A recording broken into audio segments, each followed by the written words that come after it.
The Courage to Classify, The Life and Legacy of Jean Baptiste Lamarck. Jean Baptiste Pierre Antoine de Monet, Chevalier de Lamarck, was born in 1744 in rural France. Though his family was noble, they were poor.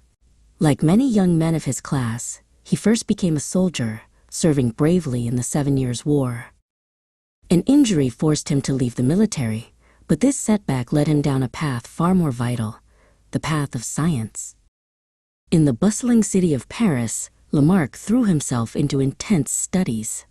He was fascinated by the natural world, especially plants. He studied medicine for a time, but his true love was botany, the classification and understanding of plant life.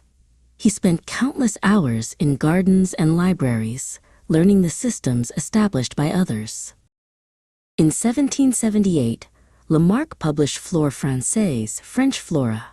This massive 3-volume work provided a revolutionary new way to identify plants in the field.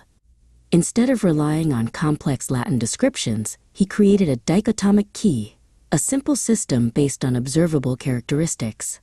This made botany accessible to anyone, not just experts. Lamarck's success in botany led him to seek new frontiers. For a time, he became interested in chemistry and meteorology, trying to develop new theories for weather and matter. But his ideas in these fields were not widely accepted. It was clear that his genius lay in understanding living things, not elemental forces. This period taught him the value of persistence, even when facing skepticism. A great opportunity arose in 1793 during the French Revolution. The royal gardens were reorganized into the Muséum National d'Histoire Naturelle. Lamarck was appointed professor, but not of botany. He was given the professorship of insects, worms, and microscopic animals. This appointment defined his future work. Suddenly, Lamarck was responsible for the enormous collection of creatures without backbones. He needed a way to categorize them.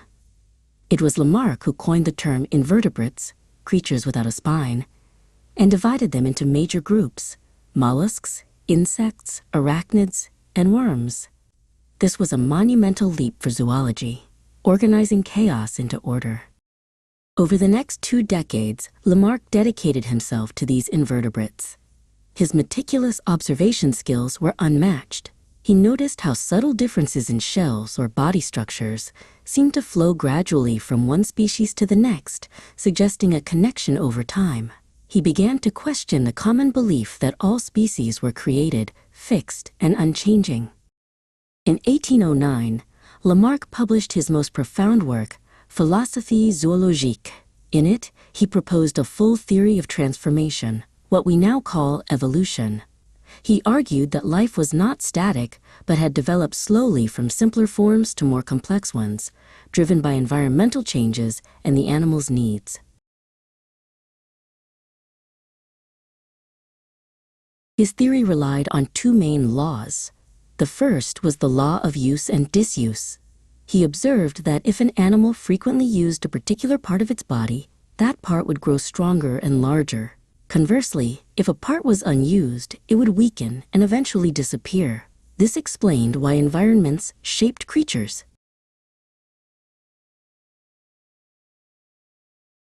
The second, and more controversial, law was the inheritance of acquired characteristics.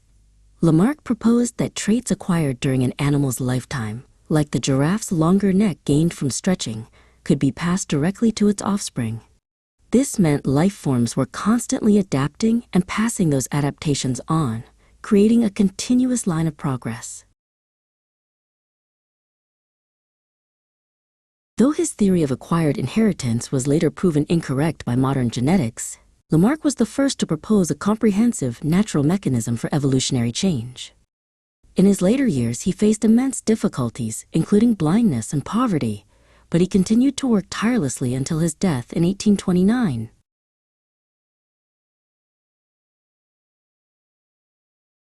Jean Baptiste Lamarck remains a pivotal figure in scientific history.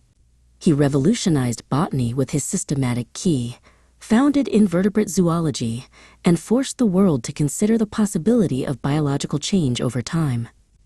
His ideas laid the groundwork for future scientists, showing us that even if one hypothesis is flawed, the courage to ask the question is a vital contribution to humanity.